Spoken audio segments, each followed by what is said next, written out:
السلام علیکم کیسے ہیں آپ سب؟ آج کی ویڈیو میں آپ کو بتاؤں گا انویسٹمنٹ کے حوالے سے اور ساتھ ساتھ کہ سیونگ کو جب آپ انویسٹمنٹ میں کنورٹ کرتے ہیں تو کیا چیز بہتر ہے آپ کے لیے. تو سب سیونگ سے بہتر ہے انویسٹ کرنا، کیونکہ اگر آپ کوئی چیز آپ ایسے ہی سیو کر رہے ہیں تو آپ کو اس کا رزلٹ نہیں ملے گا، تو وہ چیز آپ کے لیے بیکار ہے، کیونکہ وہ گرو نہیں کر رہی. وقت کے ساتھ ساتھ انفلیشن بڑھ رہا ہے، انفلیشن یعنی کہ مہنگائی بڑھ رہی ہے. تو اور اگر آپ اس میں آپ کہیں پہ وہ پیسہ بزنس میں نہیں لگاتے یا کسی ایکوٹی میں نہیں لگاتے، اسٹاک ایکسچینج میں نہیں لگاتے یا میوچل فنڈ میں نہیں لگاتے، تو وہ پیسہ آپ کا ایک طریقے سے ڈی ویلیو ہو رہا ہے. وہ اس طریقے سے کہ اگر فرض کریں کہ مہنگائی 10% کے حساب سے انفلیشن اگر ہو رہا ہے، تو اگر ایک چیز اگر آپ کو 1,00,000 روپے کی ملتی ہے یا تو وہی آپ کو اگلے سال 1,10,000 کی ملے گی. ویلیو بڑھ رہی ہے، انکریز ہو رہی ہے چیزوں کی، تو ایک طریقے سے آپ کا پیسہ ڈی ویلیو ہو رہا ہے. تو اس سے بہتر ہے کہ اگر آپ کا پیسہ آپ کا کچھ پیسہ سیو ہو رہا ہے آپ کی سیلری میں سے یا پھر آپ کی انکم میں سے، اگر آپ بزنس کرتے ہیں تو اس پیسوں کو آپ انویسٹ کر دیں کسی بزنس میں یا پھر کسی ایسی چیز میں جو آپ کو ریٹرن دے سکے، ہائی ریٹرن. کوئی وہ پراپرٹی ہو سکتی ہے آپ کی، وہ بانڈس ہو سکتے ہیں، وہ آپ کا سیونگ بینک ہو سکتا ہے، کنونشنل بینک ہو سکتا ہے، میوچل فنڈ ہو سکتے ہیں. سب سے بہتر تو یہی ہے کہ بندہ ریئل اسٹیٹ میں جائے یا بزنس میں جائے یا دوسری چیزوں میں جائے. خیر، آج کی ویڈیو میں آپ کو یہ بتاؤں گا کہ کیا چیز بہتر ہے. اگر آپ انویسٹمنٹ کی دنیا میں نئے آئے ہیں تو میرا آپ کو مشورہ ہے کہ آپ جائیے میوچل فنڈ کی طرف، تاکہ آپ کو ایک ایکسپوجر ملے کہ اسٹاک ایکسچینج کا آپ کو ایک طریقے سے ایکسپوجر مل جائے گا کہ اسٹاک ہوتا کیا ہے، کس طریقے سے میوچل فنڈ میں کام کرتے ہیں لوگ، اور میوچل فنڈ کس طریقے سے کام کرتے ہیں. آپ کی لرننگ ہوگی شروع میں. تو اکاؤنٹ بہت ہی منیمم اماؤنٹ سے کھل جاتا ہے 5,000 روپیز سے، اور کچھ میوچل فنڈس جو ہیں وہ 500 اور 1,000 روپیز سے بھی کھل جاتے ہیں. اب وہ اکاؤنٹ کھولیں، اس کے بعد سب سے بڑا فائدہ یہ ہے کہ میوچل فنڈ میں انویسٹمنٹ کا کہ آپ ایک فنڈ سے دوسرے فنڈ میں آپ ٹرانسفر کر سکتے ہیں اپنے پیسے. اس کی کچھ فیس ہوتی ہے، وہ آپ کو دینی پڑے گی، اور اس کے بعد آپ اپنا فنڈ ایزیلی ٹرانسفر کر سکتے ہیں. لیکن اگر آپ فکس کرتے ہیں اماؤنٹ کسی بینک میں تو آپ کو ریٹرن بہت کم ملتا ہے، جبکہ میوچل فنڈ میں ریٹرن زیادہ ملتا ہے. اور دوسرا، مفتی حضرات سے میوچل فنڈ والوں نے فتوے بھی لیے ہوئے ہوتے ہیں. وہ ان کا کہنا ہے کہ یہ حلال ہے. وہ کرتے یہ ہیں کہ آپ کے بہت سارے لوگوں کا پیسہ لے کے اور شریعہ کمپلائنٹ جو بھی کمپنیز ہوتی ہیں ان کمپنی میں وہ انویسٹ کرتے ہیں. اس کا جو پروفٹ آتا ہے وہ اپنے انویسٹر کے ساتھ شیئر کیا جاتا ہے، جو جیسے کہ آپ انویسٹ کر رہے ہیں میوچل فنڈ میں. اب اسی طرح میوچل فنڈ میں ویسے تو بہت ساری اقسام ہیں، KSE 100 index, 30 index Karachi stock exchange میں. اس کے علاوہ منی مارکیٹ ہے، اس کے علاوہ اسلامک فنڈ ہیں، اس کے علاوہ کمیونٹی ہیں. تو اس طرح بہت سارے ہیں. بیلنس فنڈز ہیں، فنڈز آف فنڈز ہیں. تو اس طرح بہت سارے فنڈز ہیں. لیکن مین کیٹیگری کی بات کی جائے تو ایکویٹی ہے. ایکویٹی ظاہر ہے کوارٹرلی یا پھر سیمی اینول یا اینولی آپ کو ڈیویڈنڈ دے رہی ہوتی ہے.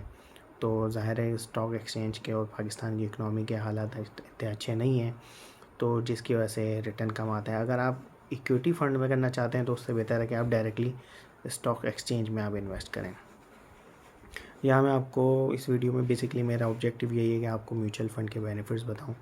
تو یہ بیسکلی میں اپنے ایکسپیرینس سے بتا رہا ہوں، اور اس میں یہ کہ کوئی یہ ویڈیو اسپانسر نہیں ہے ویڈیو.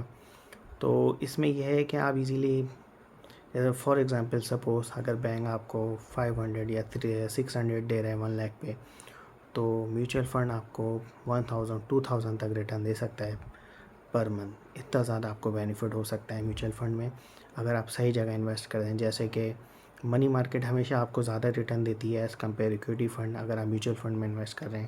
اور اسلامک شریعہ فنڈز ہوتے ہیں، اسلامک انکم کے جو فنڈ ہوتے ہیں وہ آپ کو اچھا ریٹرن دیتے ہیں. تو یہ بہت اچھا ہے بینیفٹ. اس کے علاوہ کمیونٹی میں بھی لوگ کرتے ہیں. ظاہر ہے آپ کو پتہ ہے گولڈ ایک لانگ ٹرم پلاننگ ہے، تو لانگ ٹرم کے لیے آپ گولڈ پہ بھی کر سکتے ہیں، یعنی کہ کمیڈیٹی میں بھی انویسٹ کر سکتے ہیں.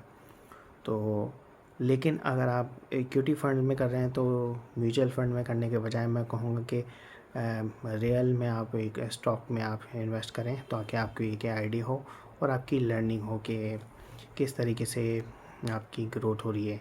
بیسکلی شروع میں آپ انویسٹ اتنا ہی کریں، وہ آپ کو خود دیکھنا پڑے گا جتنا آپ رسک برداشت کر سکیں.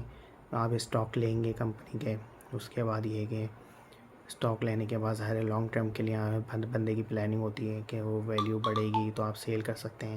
اور ابھی آپ کو پتہ ہے پولیٹیکل اور کنڈیشن ملک کی اچھی نہیں ہے، تو اسٹاک کا آپ اپنے رسک کے حساب سے آپ انویسٹ کر سکتے ہیں. لیکن اگر آپ شارٹ ٹرم میں جا رہے ہیں انویسٹ کرنا تو یہ کہ میوچل فنڈ زیادہ بہتر ہیں انویسٹمنٹ کے لحاظ سے اگر آپ شارٹ ٹرم میں چاہ رہے ہیں. اور ادروائز انویسٹمنٹ کی اگر بات کی جائے تو ریئل اسٹیٹ بہت اچھا ہے لانگ ٹرم کے لیے، کمیڈیٹی بہت اچھا ہے، باقی چیزیں اسٹاک ایکسچینج اٹ سیلف بہت اچھا ہے. اس طرح بہت ساری چیزیں ہیں جس میں آپ انویسٹ کر سکتے ہیں. کوئی بزنس ڈیولپ کر سکتے ہیں، بزنس میں بہت اچھی گروتھ ہوتی ہے، تو آپ اپنی کیلکولیشن کے حساب سے کیلکولیٹڈ رسک لے کے آپ انویسٹ کر سکتے ہیں. تو بتانے کا مقصد یہی تھا کہ بہت اچھے بینیفٹس ہیں، لیکن کچھ میوچل فنڈ ایسے بھی ہیں جو کہ بینیفٹ اچھے نہیں دیتے، اور وہ انویسٹمنٹ شروع میں آپ منیمم ہی کریے گا انویسٹمنٹ، اور اپنی ریئل لائف سے ایکسپیرینس ہی اور یا پھر لوگوں کے ایکسپیرینس سے سیکھتے ہوئے آپ انویسٹ کریے گا، اور اسی کمپنی میں آپ اکاؤنٹ اوپن کریے گا جہاں سے آپ کو فائدہ ہو، منافع اچھا ہو. اب ہوتا ہے کہ بہت سارے میوچل فنڈ کمپنیز یہاں پہ مارکیٹ میں موجود ہیں جو کہ منیمم اماؤنٹ سے آپ کے اکاؤنٹ تو کھل جاتے ہیں، لیکن وہ اس میں گروتھ کوئی نہیں آ رہی ہوتی. تو گروتھ یوں نہیں آ رہی ہوتی، ظاہر ہے وہ آپ کو میوچل فنڈ میں بھی ایکویٹی فنڈس میں آپ کا انویسٹمنٹ لگا دیتے ہیں، جس کی وجہ سے وہ ظاہر ہے اب آپ نے میوچل فنڈ اور اس میں بھی آپ نے جس فنڈ میں آپ کو انویسٹ کرتے ہیں وہ ایکویٹی فنڈ ہوتا ہے، تو ظاہر ہے جب اسٹاک ایکسچینج ہی بیٹھا ہوا ہے تو پھر ظاہر ہے آپ کو کیا پروفٹ ہوگا. تو آپ کیلکولیٹڈ رسک لیں، اور کیلکولیٹڈ طریقے سے آپ منی مارکیٹ میں، اسلامک انکم میں، یا پھر کمیڈیٹی میں جو آپ کو بیسٹ لگے اس میں آپ انویسٹ کر سکتے ہیں. ہائیبرڈ بھی ہوتی ہیں، ایکویٹی اور انکم کے دونوں کے شیئرز مکس کر کے اس میں فنڈز میں رکھے جاتے ہیں. تو اس طرح بیلنس فنڈ ہوتے ہیں، فکس ریٹرن فنڈز ہوتے ہیں. تو وہ ڈیسائیڈ آپ نے کرنا ہے کون سی کمپنی میں جانا ہے، اور اس کے جانے سے پہلے لوگوں کے ریویو بھی لیں، ساتھ ساتھ منیمم انویسٹمنٹ کر کے، جیسے کہ 1500 یا 5000 تک کی انویسٹمنٹ کر کے پہلے آپ خود دیکھ لیں کہ یہ فنڈ واقعی میں آپ کو اس حساب سے ریٹرن دے رہا ہے یا نہیں دے رہا. اور اگر وہ آپ کے حساب سے نہیں دے رہا تو آپ کو انویسٹمنٹ نہیں کرنی چاہیے. یہ میرا پرسنل ریویو ہے. تو بتانے کا مقصد یہ ہے کہ بہت اچھے میوچل فنڈز ہیں یہاں پہ کراچی میں اور پاکستان میں جو کہ ورک کر رہے ہیں، تو آپ ان پہ آپ کام کر کے اور یہ کہ اپنا شارٹ ٹرم انویسٹمنٹ کر سکتے ہیں. تو یہ بہت اچھا آپ کا ڈیسیجن ہو سکتا ہے، لیکن پہلے خود ایجوکیٹ ہوں، اس کے بعد لوگوں کو مشورہ دیں. تو میں اپنا ایکسپیرینس آپ کو بتا رہا ہوں، اور اس کے علاوہ میں نے تھوڑی بہت ریسرچ بھی کری، لوگوں کا ریویو دیکھے تو مجھے یہ پتہ چلا. اور دوسرے فنڈ ایسے ہیں جو کہ اچھا گرو کر کے رزلٹ نہیں دے رہے ہیں مارکیٹ میں. خیر، لیکن میں نے جو ڈیسیجن لیا تھا وہ بہت اچھا لیا تھا، تو وہ اسی کا فیڈ بیک یا ریویو کی بنیاد پہ میں آپ کو ڈسکس کر رہا ہوں. مزید آنے والی ویڈیو کے لیے آپ میرے چینل کو سبسکرائب کیجیے گا، کمنٹ کر کے بتائیے گا آپ کو بات سمجھ میں آ رہی ہے میری یا نہیں آ رہی، اور اس کے علاوہ کمنٹ کر کے بتائیں میرے. اور اگر آپ کو یہ ویڈیو پسند آئی تو پیسیو انکم سے ریلیٹڈ اور میں مزید چیزیں آپ کے ساتھ شیئر کرتا رہوں گا، تاکہ آپ اپنی پیسیو انکم جنریٹ کر سکیں. وہ کسی بھی ٹرم میں ہو سکتی ہے، پیسہ انویسٹ کر کے، ٹائم انویسٹ کر کے، یا کوئی اور چیز انویسٹ کر کے. تو میں آپ کے لیے مزید ویڈیوز لاتا رہوں گا. میرے چینل کو سبسکرائب کیجیے، کمنٹ کر کے بتائیے آپ کو یہ ویڈیو کیسی لگی، اور اپنے دوستوں کے ساتھ لازمی شیئر کیجیے گا. ملتا ہوں میں آپ سے نیکسٹ ویڈیو میں. Take care. اللہ حافظ.